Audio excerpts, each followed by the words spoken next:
I'm Ben Shapiro. This is The Ben Shapiro Show. All right, so we begin today with the latest from Florida, where I think the plan is to just recount this election result forever. And then Florida won't be a problem for us anymore. We won't have any new elections. We'll just keep recounting this sucker for like the next 25 years.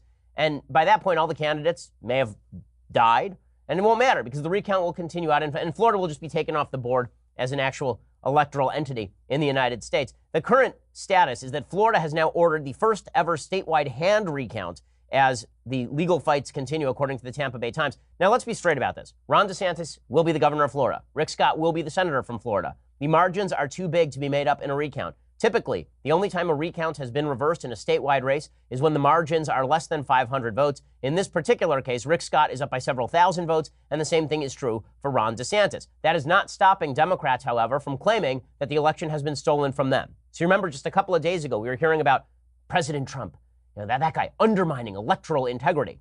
Well, right now, Democrats know they've lost in Florida, and they still won't acknowledge they've lost in Florida because they want to pretend that voter suppression is happening. According to TampaBay.com, an unprecedented statewide hand recount is now underway in the Sunshine State, further extending a high-stakes partisan battle over every last vote in Florida's crucial U.S. Senate race. Following a 5-day machine recount of the more than 8.3 million votes cast in the November 6th elections, Secretary of State Ken Detzner ordered hand recounts Thursday afternoon in the race between U.S. Senator Bill Nelson and Governor Rick Scott, and also the race for Agriculture Commissioner between Nikki Fried and Matt Caldwell. The order gives canvassing boards in the state's 67 counties 3 days to pour over thousands of ballots that were rejected by machines because of overvotes, where a voter appears to have chosen more than one candidate in a race, or undervotes, in which a voter appears to have skipped a race altogether. With the help of state guidelines, the canvassing boards, which are allowed to enlist the help of volunteers, will try to determine how those voters intend to vote. Okay, I have a basic problem. I really do. I have a basic problem with this idea that we're going to look at the ballots and then try to determine how you might have wanted to vote, or where you filled in one and then you crossed it out and then you filled in another. Right? I just have a general problem with this. Learn how to vote. If you don't know how to vote, go get another ballot. Like, seriously. You don't get to do this on your Scantron, on your SAT, right? Every one of us took the SAT or the ACT, or a lot of us did anyway, or will. Okay, when you do that, you can't then go back to the SAT board and say, listen, guys, I want a hand recount of my SAT score. If you don't know how to fill out a bubble, this would be your problem, not the problem of the people of the United States. According to TampaBay.com, it is not entirely clear how many such overvotes and undervotes exist in the U.S. Senate race. A Times Herald analysis of state and county data showed the number could be between 35,000 and 118,000. Again, if you don't know how to vote, this is your problem. But having a bunch of people sit there and look into their own heart to determine how you voted, and it turns out the people looking into their hearts are typically Democrats, this is a problem. The determination on how those ballots were cast could go a long way toward deciding whether Nelson is reelected or Scott ascends from governor to U.S. senator. Florida law requires a machine recount for any race decided by 1/2 of 1 percentage point or less. All three races, this would be the agricultural race, the gubernatorial race, and the Senate race, all three races were within the margins when election supervisors submitted their unofficial results Saturday to the state. Am I suspicious of this process? You damn well, yes. I mean, of course I am suspicious. Why am I so suspicious of the process? Because Democrats are, in fact, attempting to cheat. They are, in fact, attempting to cheat. Now, as you know, for the last week and a half, I've been very skeptical about claims of voter fraud because the evidence of voter fraud is not particularly widespread in the United States. The idea people are going and voting twice, illegal immigrants voting, right? The numbers are just not there to support the idea that voter fraud is widespread in deciding elections. However, Democrats are attempting now to engage in voter fraud when they extend the election beyond the election deadline. What do I mean? Listen to this story. This is from NaplesNews.com, the Naples Daily News. Quote, a day after Florida's election left top state races too close to call, a Democratic Party leader directed staffers and volunteers to share altered election forms with voters to fix signature problems on absentee ballots after the state's deadline. The altered forms surfaced in Broward, Santa Rosa, Citrus, and Okaloosa counties and were reported to federal prosecutors to review for possible election fraud as Florida counties completed a required recount in 3 top races. But an email obtained by the USA Today network, Florida, shows that Florida Democrats were organizing a broader statewide effort beyond those counties to give voters the altered forms to fix improper absentee ballots after the November 5th deadline. In other words, they were voting after the vote was supposed to be in. Democratic Party leaders provided staffers with copies of a form known as a cure affidavit that had been modified to include an inaccurate November 8th deadline. So the idea was they were sending people forms saying, you want to cure your vote? You want to make sure that your vote gets counted? Well, you have now until November 8th to do that. Ooh. Well, when it comes to absentee ballots, the deadline is November 5th. Otherwise, you are supposed to show up at the polls yourself. You can only vote absentee by November 5th. So now we are extending election deadlines beyond the actual election deadline. This is what Democrats were trying to do. They claim that all of this was sort of a provisional thing in case courts decided, you know what, maybe we do want to extend the election deadline. But you can't violate election law this way. I mean, it's the equivalent of saying the election was held November 8th.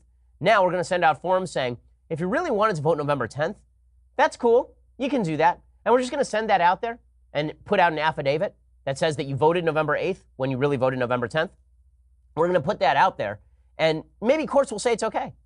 No, you don't get to do this. One Palm Beach Democrat activist said in an interview, the idea was to have voters fix and submit as many absentee ballots as possible with the altered forms in hopes of later including them in vote totals if a judge ruled such ballots were allowed. U.S. Chief Judge Mark Walker ruled Thursday voters should have until Saturday to correct signatures on ballots, a move that could open the door for these ballots returned with altered forms to be counted. Okay, just because there's a judge who's okaying election fraud does not mean it is not election fraud. And election fraud does not necessarily mean that you are casting a vote in fraudulent fashion in the sense that you are voting for another person or voting for a dead person, like in Chicago or something. If I vote on November 11th for a November 8th election, I am now committing election fraud. If I punch a ballot and it's my vote, I didn't vote, and then I go over to the ballot box and just sort of slip it in there, even after the election is over, that would be election fraud. And this sort of stuff is not too uncommon in Florida. I mean, look at this. This is just crazy talk, okay? This is from The Hill. Florida will not use results from Broward County's machine recount.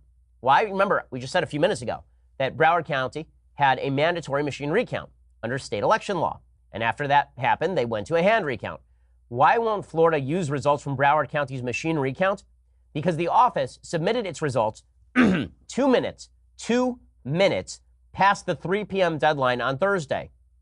We uploaded to the state 2 minutes late, so the state has chosen not to use our machine recount results. They're going to use our first unofficial results as our second unofficial results, said Joe D'Alessandro, an electing official.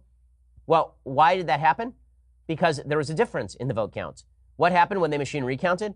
It turned out that Rick Scott gained votes in the machine recount. Does anyone really believe that if Rick Scott had lost votes in the machine recount in Broward County, that this somehow would not have been counted? That they would have submitted it 2 minutes late? Does anyone really believe that? All of this really does raise serious questions about the veracity of election results. And not only that, over in Georgia, Democrats continue to claim over and over without any evidence that Stacey Abrams should be given now a new election. I am not kidding you. They are now arguing Abrams, who's losing by 50,000 votes in that state. Not a joke. She's losing by 50,000 votes in the state. Stacey Abrams now refuses to accept the election results. According to the AP, Stacey Abrams' campaign is preparing an unprecedented legal challenge in the unresolved Georgia governor's race that could leave the state's Supreme Court deciding whether to force another round of voting. So they want a new election now. The Democrats' long-shot strategy relies on a statute that has never been used in such a high-stakes contest. It is being discussed as Georgia elections officials appear to be on the cusp of certifying Republican Brian Kemp as the winner of a bitterly fought campaign that's been marred by charges of electoral malfeasance. Well, who's making those charges of electoral malfeasance? Democrats. And yet we keep hearing that it's Republicans, like President Trump, undermining electoral integrity. Oh, those evil Republicans pointing out election irregularities that actually exist in Florida. But when Democrats complain about election irregularities that actually don't exist in Georgia, then it's totally fine. We're not hearing anything about it. Now, I do have to give some credit to Jake Tapper here. So Jake Tapper, you know, I get a lot of letters saying, why are you so easy on Jake Tapper? The reason that I am easy on Jake Tapper is because I think I'm trying to be objective about Jake Tapper. When he does stuff I don't like, I note it. But when he does stuff that's right, he deserves praise. Here was Jake Tapper yesterday on CNN doing what he's supposed to do, going after Hillary Clinton and Sherrod Brown for implying that the Georgia state governor race was rigged. And, you know, good for Jake Tapper. Well, take a listen. Republicans are not actually the only ones trashing the other party and sowing doubts about the integrity of the process. Yeah. Take a look at what is being said about the Georgia governor's race, which is also not over yet. Democrat Stacey Abrams still trails Republican Brian Kemp. The race has not been called. Take a listen to what some Democrats have said. If Stacey Abrams doesn't win in Georgia, they stole it. It's clear. It's clear. If she'd had a fair election, she already would have won. Is that really any different from what the Matt Gaetzes and Donald Trumps of the world are doing? Okay, and this is exactly right. Okay, this is exactly right. The only difference is that Trump has more evidence of Florida election malfeasance than Stacey Abrams does. But that's not stopping the Democrats from calling for new elections. This is why it was always a lie when they were claiming, oh, Trump is going to protest the election. It'll ruin the legitimacy. We're now 2 years into Democrats claiming that the entire election was swung by Vladimir Putin and Julian Assange. Spare me all of your hysterics about Republicans violating electoral integrity. So, Allegra Lawrence Hardy is Stacey Abrams' campaign chairwoman. She's overseeing a team of almost 36 lawyers who in the coming days will draft the petition along with a ream of affidavits from voters and would-be voters who say they were disenfranchised. You know what's easy to do? Coming up with affidavits from people who say they were disenfranchised after they know their candidate lost. Kind of easy to do that. Lots of people are going to say, you know what? I was really meaning to vote, but then the machines all broke down. It's kind of voter fraud. Sorta. Okay, not great. Okay, Abrams would then decide whether to go to court under a provision of Georgia election law that allows losing candidates to challenge results based on misconduct, fraud, or irregularities sufficient to change or place in doubt the results. The legal team is considering all the options. The state challenge would be the most drastic. Some Democrat legal observers note that she would actually have to pass a pretty high bar in order for her to depend on that statute. Kemp's campaign has already shifted into transition mode, and they are right to do so. Unofficial returns show Kemp with about 50.2% of more than 3.9 million votes, which puts him about 18,000 votes above the threshold required to win by a majority, and he's some 53,000 votes ahead of Stacey Abrams. There is no way she can make that up in any sort of legitimate way. But Democrats are not shy about doing this in an illegitimate way, apparently. So, again, if we're going to talk about lack of faith in public institutions, Democrats have been heavily involved in this lack of faith in public institutions. We have now heard them rail against the Electoral College, which apparently is illegitimate because Hillary Clinton lost. We have heard them rail against the Senate itself because the Senate is somehow illegitimate because Democrats don't run it. We've heard them rail against the Supreme Court and talk about packing the Supreme Court because they don't control the Supreme Court in the same way that they once did. We have heard them rail about pretty much every aspect of the American electoral system over the last 2 years, and then meanwhile complain that President Trump is undermining the integrity of America's constitutional system. Yeah, I know because we view the Facebook metrics every day. But when Facebook decided to change its metrics like a year ago, that every conservative website took a 20 to 30% hit in the amount of traffic it was receiving from Facebook, while a lot of left sites were basically left alone. But this is all setting up precedent for Democrats to try and regulate Facebook or threaten Facebook with regulation in advance of the 2020 election. So keep your eye on the ball. The Democrats are going to try to crack down on Facebook and shift the entire social media platform in order to take advantage of 2020. Okay, well, we will be back here next week with much, much more, and we'll see you then. Have a great weekend. We'll see you then. I'm Ben Shapiro. This is The Ben Shapiro Show.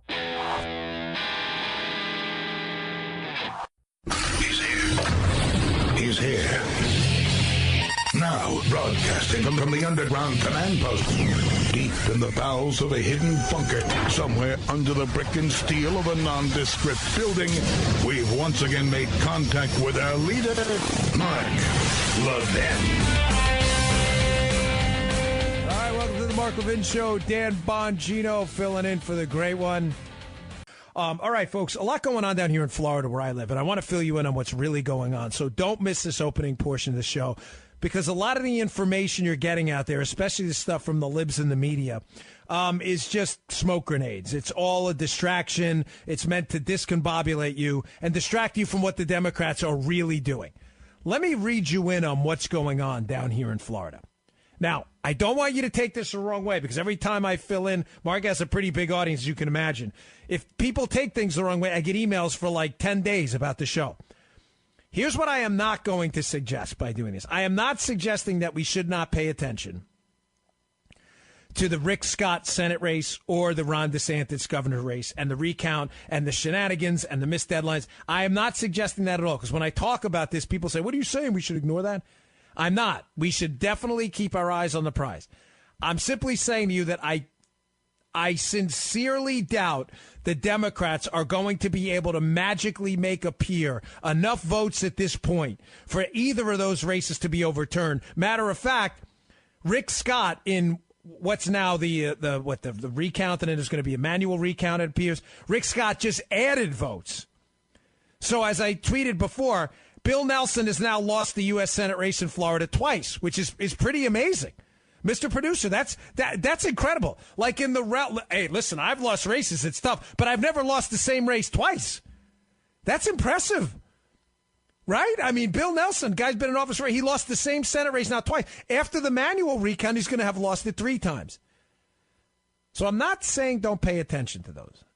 You should. I'm just saying that I think they're kind of getting out of reach at this point, and the writing's on the wall for Andrew Gillum and Bill Nelson of the Democrat Party in Florida.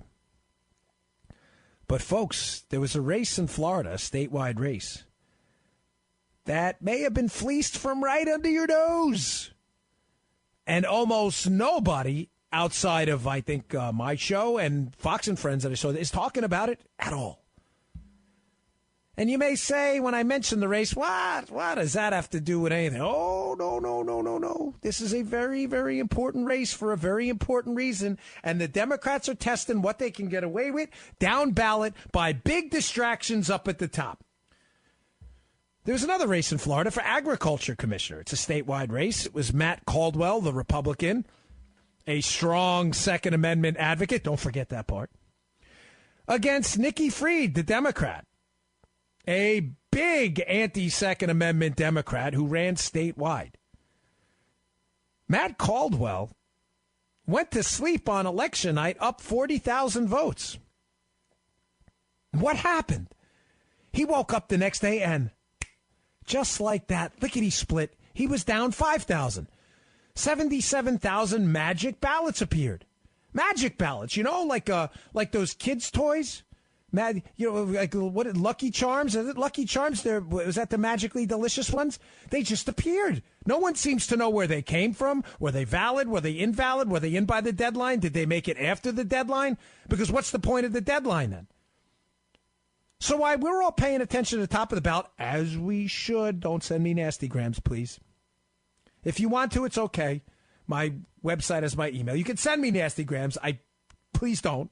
But while we're all paying attention to those 2 races, which are quickly becoming out of the hands of the Democrats rather fast, the ag commissioner race is already flipped. Now, why is this important? Why would the Democrats care about a race for agriculture commissioner in Florida? Let me give you a little history of what went on here. Folks, concealed carry weapons permits down here in Florida are issued by the Agriculture Commissioner's office. Now, I didn't say that wrong. The Agriculture Commissioner is in charge of that. It used to be the Secretary of State in Florida. There's a great article by Dan Sobieski in the American Thinker that describes this process. It used to be the Secretary of State. The Secretary of State was an elected position. After 2002, it became an appointed position in Florida. And gun rights advocates, disclosure, I work at NRA TV. I do not work for the NRA, but I work at NRA TV. I'm just saying that so you understand. But gun rights groups, a lot of them supported the idea of taking the issuance of concealed carry permits away from the Secretary of State that was now appointed in 2002 back into an accountable voter position, and the only convenient spot for it was in the Agriculture Commissioner's office. I get it. It's not a natural fit. CCW permits, concealed carry permits, and the Ag Commissioner, I get it. But they were elected statewide. And that's good enough for me because it produces some accountability for people who support the Second Amendment rather than an appointed position. Nikki Fried, the Democrat ran openly as an anti-Second Amendment advocate. Matt Caldwell ran openly as a supporter of the NRA and your Second Amendment. You can look at their campaign ads. You don't need to hear it from me. Just Google it yourself. Folks, the race has been swiped. No one can account for these 77,000 ballots. And, hey, who's talking about it? Mr. Producer, have you heard about this? No, of course you haven't. Because I saw it on Fox and Friends, hat tip to them. I've been talking about it. But nobody's talking about it because we're so focused on the big stuff, which is good. We shouldn't lose. But we can do a lot of things. Folks, what's happening in this race is a disgrace. And Caldwell, when he appeared on Fox and Friends, he was great. He said, listen, I'm not looking to win this race illegally, fraudulently, or anything of the sort. If I lost, by valid ballots, in by the deadline. I lost fair and square. He was a gentleman about it. Disclosure again, I met Matt Caldwell. We're not personal friends, but I met him a few times. He's a nice guy. He's a very learned guy. He's not a hysterical guy at all. He's a very down-to-earth guy. He said, I just want to know if I won or lost fair and square. How did I go to sleep with 40,000 votes ahead on election night, wake up the next day down 5,000 because 77,000 ballots magically appeared that nobody can account for? Folks, the Democrats don't ever sell them short. Ever. The Democrats, nothing they do is by mistake. You know, I tweeted this out before and I meant it. We have a problem sometimes organizing ourselves, Republicans, strategically and tactically, because we're not collective thinkers. We don't think like the Borg, like the Star Trek Borg with the hive mind, like liberals do. We're not collectivists. We're independent entrepreneurs. The Democrats do everything for a reason. Everything has a purpose, right? While we're all distracted with the top of the ballot, nobody's talking about that. It keeps the public attention away from the ag race, the public pressure, and nobody's calling for, well, what happened in the ag race? They're doing this, folks, because they're testing this out in the future. Hey, what better way in the future to flip down ballot races, right? Potentially I'm not saying there's fraud. The point is we don't know. No one will tell us where the 77,000 ballots came from. You want to make a deep impact on gun rights in Florida? What better way than to get a Democrat in a position where they bureaucratically control it? Now, to be clear, the Agriculture Commissioner can't overturn the gun laws in Florida. But we have a far-left anti-Second Amendment person now potentially walking into that ag seat that controls the process. And as my friend Tom Fitton from Judicial Watch says all the time, don't ever forget this. Ladies and gentlemen, with Democrats, process is punishment. Process is punishment. Whether they use the legal system to slow you down, the legal system to stop Trump, the bureaucratic system to get handgun permits to slow you down and slow and delay your Second Amendment rights, process is punishment. And now you have potentially an anti-Second Amendment advocate walking into a seat in the Ag Commissioner's office in Florida, and almost nobody's talking about it. It's a nice test case. Lose a Senate race in a red state? Call for a recount. See what happens down ballot. See what other races we can flip while no one's paying attention. It's real, folks. You can Google the story yourself.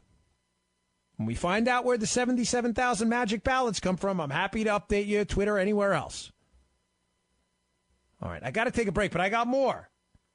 There's two other reasons in Florida, what they're testing out right now, through all these laws. They know they're going to lose this race, but they're testing it out, not just to see what they can do down ballot, but there's two other things they're trying to, let's say, take a test run at for the 2020 election by filing these lawsuits. On the other side of the break, I'll talk about it. I'm Dan Bongino, in for Mark Levin. I'm at DBongino on Twitter. If you want to give us a call, 877-381-3811. Don't go anywhere. Mark Levin.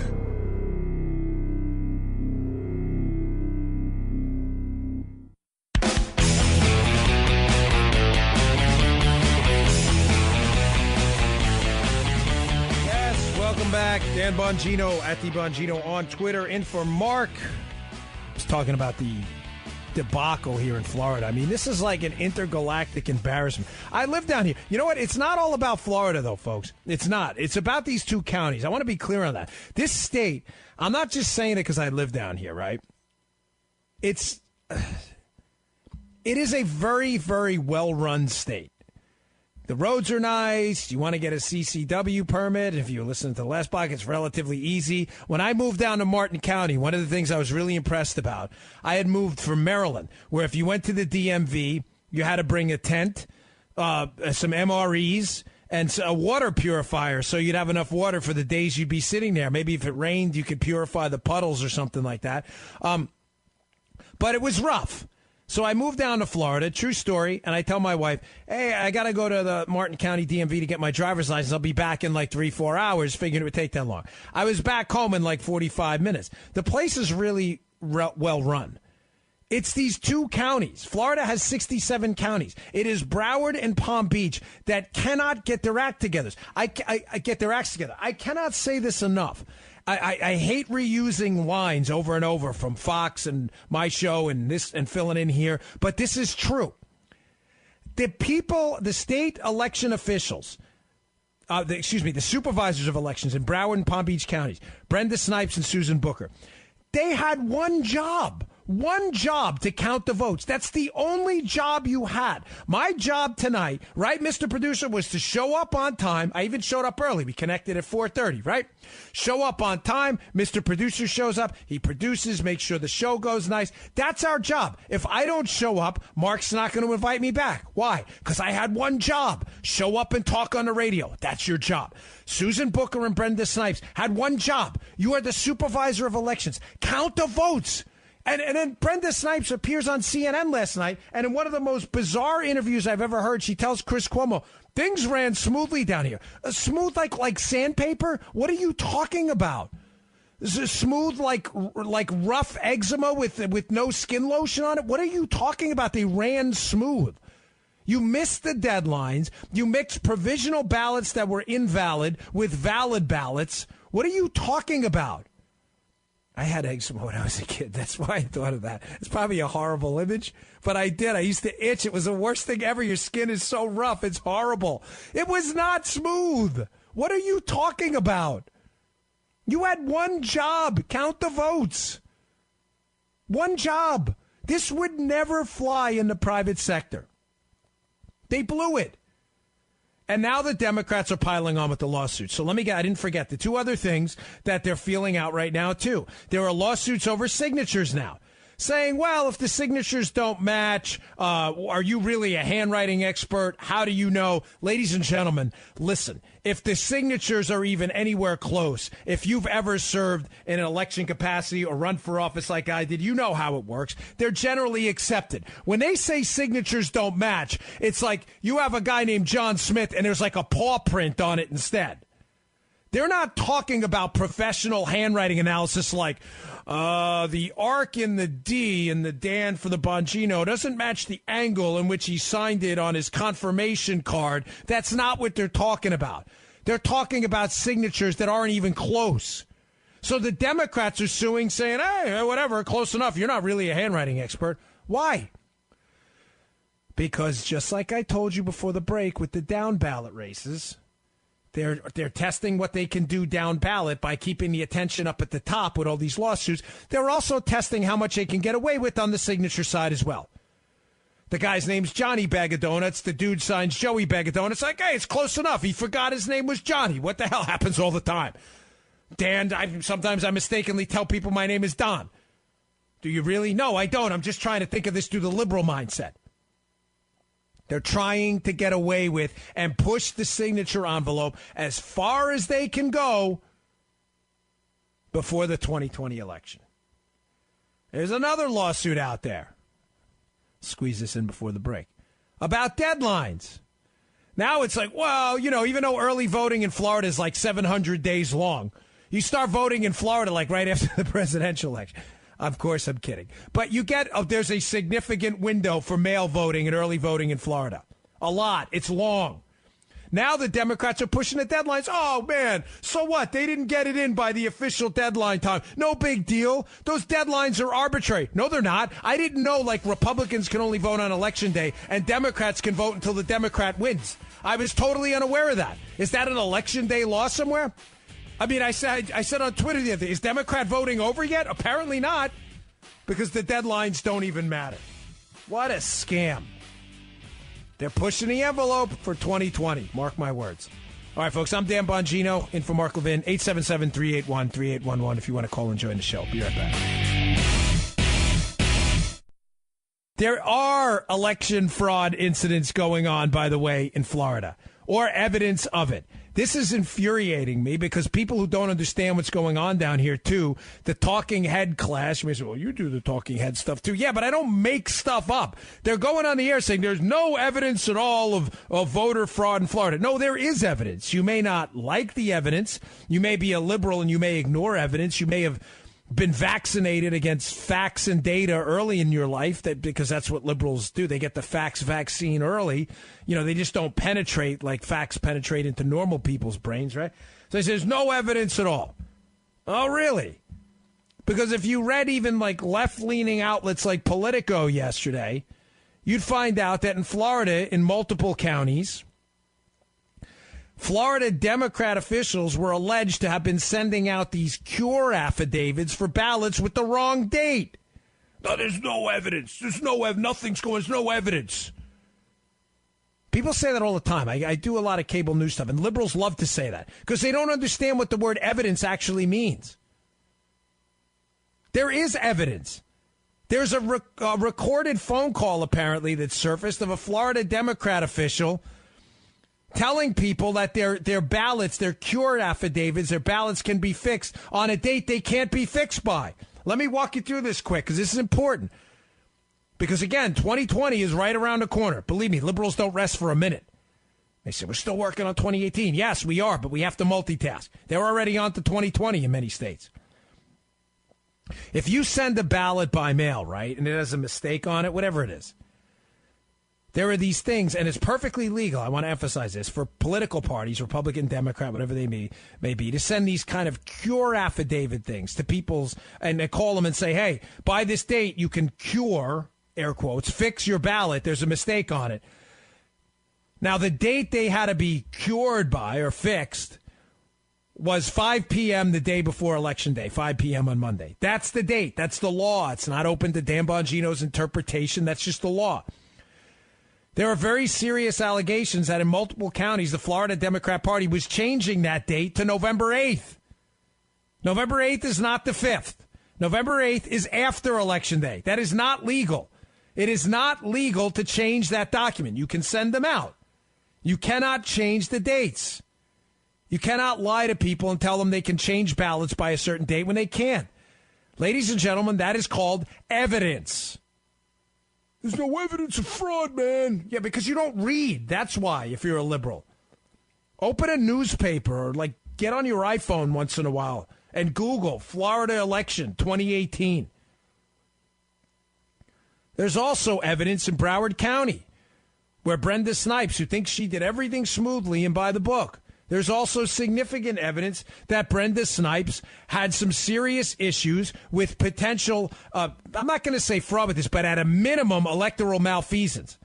Folks, they mixed in invalid provisional ballots, ballots that are no good for whatever reason. Non-citizens voting, not signed, not filled out properly. They mixed them in with valid ballots, and now they can't find them because they threw out the envelopes. That's evidence. Are you missing that, liberal media people? Folks, this is all a test. Do you understand what's going on here? Let me explain something to you quickly. Oh, hold on. Sorry, guys. One of my phones was falling off my desk. Mr. Producer's like, what are you doing? You can't do that on the air. Yeah, dead air. I'm sorry about that. If you leave dead air, by the way, for 5 to 7 seconds, doesn't a best of kick in or something? I didn't want to freak you out. But there's a phone on the side of my desk. It was falling off, and I didn't want, the crashing sound. People think something happened to me here. The audience is very, I like this audience. I've been here a bit. And I don't want them to think something broke or something like that. Here's what's going on for 2020. Although the Electoral College win by Trump in 2016 was pretty handy, folks, the Democrats Hillary Clinton needed 38 more Electoral College victories to win. Let me hat tip the Wall Street Journal on this. I forget who wrote it. I think it was William Galston. Forgive me. I can't remember the exact author of the piece. But he brought up a great point.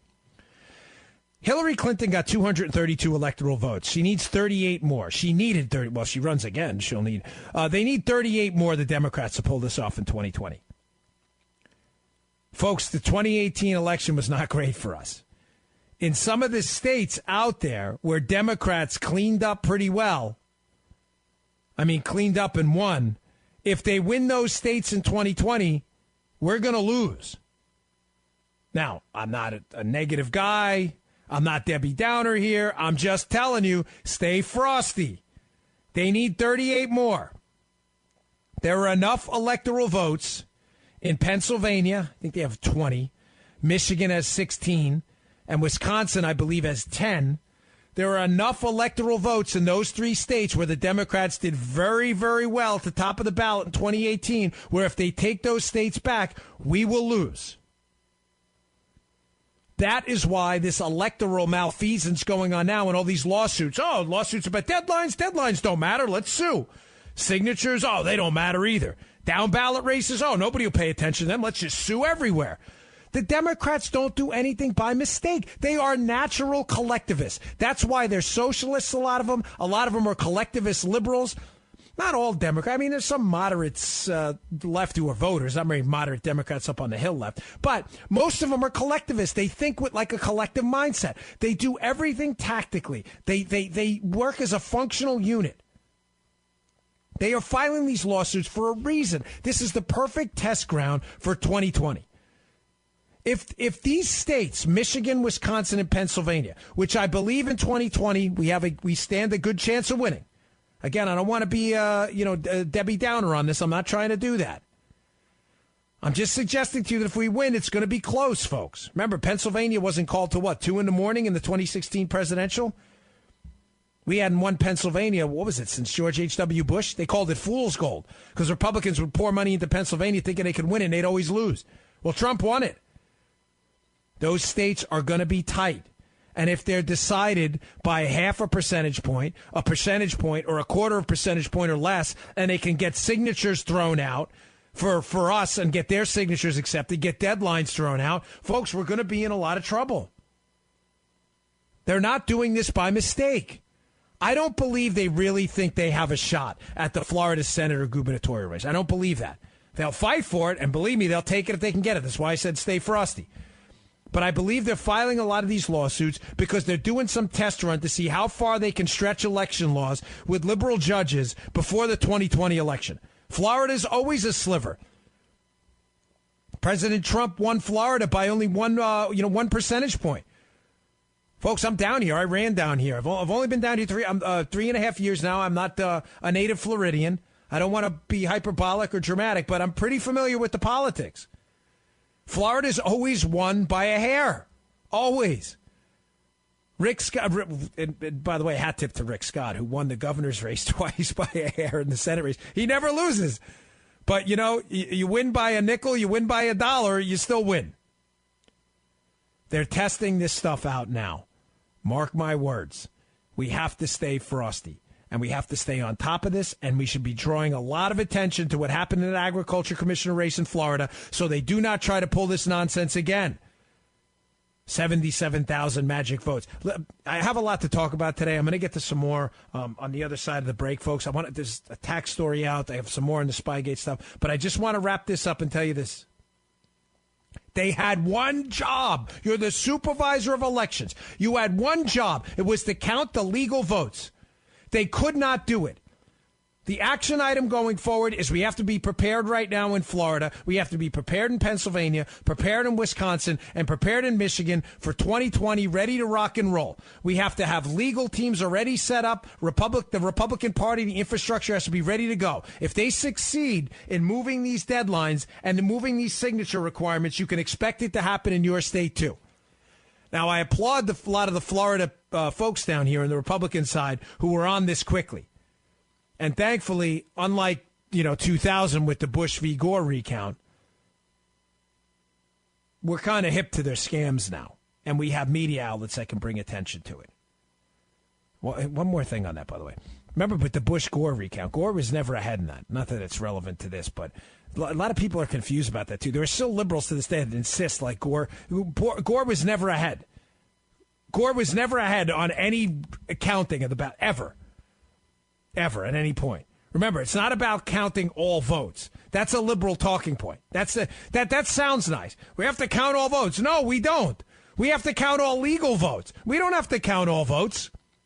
Are we counting non-citizen votes? What about my 14-year-old daughter? Can she vote? The answer is no, of course she can. Well, why not? We're counting all votes. What about votes where they don't, where they screw up the ballot and vote for 3 people in the same race? Are we counting those votes? What, do they all get a vote? We're not counting all votes. We're counting legal votes, and we are on the right side of this. Stay frosty. This is the test run, I'm telling you. All right, I'm Dan Bongino, at the Bongino on Twitter. If you want to give us a call, 877-381-3811. I'll try to get to some of your calls after the break. And stay tuned. I got a lot of material to get into tonight. Don't go anywhere. I'll be here. Mark Levin.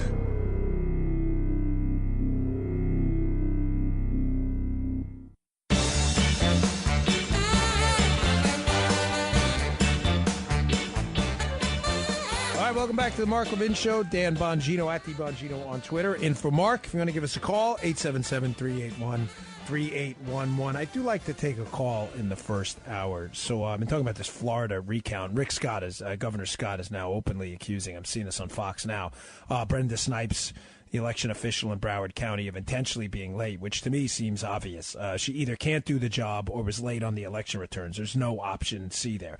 Let's go to Sherry in Myrtle Beach, South Carolina. Sherry, you're on with Dan Bongino. What do you got for us? Hey, I just wanted to ask you, when you're talking about those 77,000 votes showing up, are those votes not attached to, like, votes for Rick Scott or somebody else? Because that doesn't make sense. Did they it does by themselves? It doesn't make sense, and nobody knows. As Matt Caldwell, the Republican for Ag Commissioner, has stated multiple times, he just wants an answer. Sherry, are they game day ballots? Are they game day ballots that for some reason weren't processed, which doesn't make sense? Because in Florida, you fill out a ballot and you walk up to the machine and you put it in. I mean, it's processed on game day. Were they early vote ballots? Were they mail ballots? What? Nobody knows. I wish I hadn't. The problem is I don't have an answer for you. That's the problem. Well, were they separate? I mean, did they only vote for the Ag Commissioner and nobody else? Because, like, here, they're all attached, and you vote on one thing, and that's... No, it is one ballot. It's one long-form ballot in Florida. Right. So I don't know how the magic ballots showed up. I know Brenda Snipes has had a tough time giving a total ballot count, and that's the genesis of the problem. I mean, think about it, right? If you can't even tell the Secretary of State, Florida election officials how many ballots are outstanding, you could take ballots forever and nobody would know. The only person who knows is Brenda Snipes. She doesn't even know. They've got to shut it down. I don't know. It's so out of control, and I don't know how we get control. Yeah, I don't either, Sherry, and I appreciate the call. I wish I had some good news for you. Unfortunately, in these elections coming up that are going to be, sliver elections in these states, if this is allowed to continue, how do we know they're not just going to fleece it from under our nose? And like I said, I don't have any answers to that question. So thanks for the call. I appreciate it. Folks, again, this is, the problem is I don't have it. There's nothing that bothers me more than coming on the air for Mark's show and not having good, solid answers, especially being down here in Florida. But I genuinely don't know where these 77,000 magic ballots came from. I have no idea. Were they early vote ballots? I don't know. Game day ballots? Nobody knows. Brenda Snipes knows, apparently, but there's no chain of custody documents. People have been asking for the chain of custody documents. Where did they come from? Where were they kept? Who brought them over to the election machines to tabulate? Nobody knows. I'm telling you, they're doing a test run here for 2020 to see how much they can push the envelope, folks. I assure you. The Democrats do not waste their time, energy, money, and their personnel on these nonsense missions. There's always a reason they do something. They know 2020 is going to be close. I mean, look at what happened in Arizona with Kirsten Sinema and Martha McSally. You had Doug Ducey, the governor, win by just crushed his opponent. Then you had all this split ticket voting. I mean, I'm not saying there was fraud there. I'm just saying it's very suspicious how all this split ticket voting seemed to happen. We had, Pima and Maricopa. They were counting ballots days after. The fact that we don't have answers is the problem. Folks, we're supposed to have faith in the process. And I find it especially rich that the Democrats, who, when they lost the election to Donald Trump, insisted that the Russians somehow, through some bizarre back channel, stole the election. I find it especially rich that the Democrats, who still can't accept the results of the 2016 presidential election, are now trying to steal this one, too. alleging, again, all kinds of fraud. It's just nonsensical. I said last night in a TV appearance, and I meant it, I'm not surprised that Hillary Clinton and others think Stacey Abrams is the governor of Georgia and that Bill Nelson is still the senator in Florida. They still think Hillary Clinton's the president from 2016. They haven't got over that one. They're not interested in transparency. They're not interested in transparency. They're interested in pushing the red line farther and farther in each election. I got a troubling email this morning from a guy in California telling me about the total mess the absentee process is there. Absentee balloting, absentee ballots showing up, signatures not matching, people just taking them. You don't have faith in the system, ladies and gentlemen. It all falls apart. I never want to see that day. The Constitution is just a piece of paper. I love it. It's the greatest organizing governing document in the history of humankind. But if people lose faith that the rules don't apply evenly to everybody else, we have a real serious problem, folks. All right, I'll try to get to some more of your calls in the next hour. I'm Dan Bongino, at the Bongino on Twitter. In for Mark Levin. I'm at 877-381-3811 if you want to call in and join the show. We'll be right back.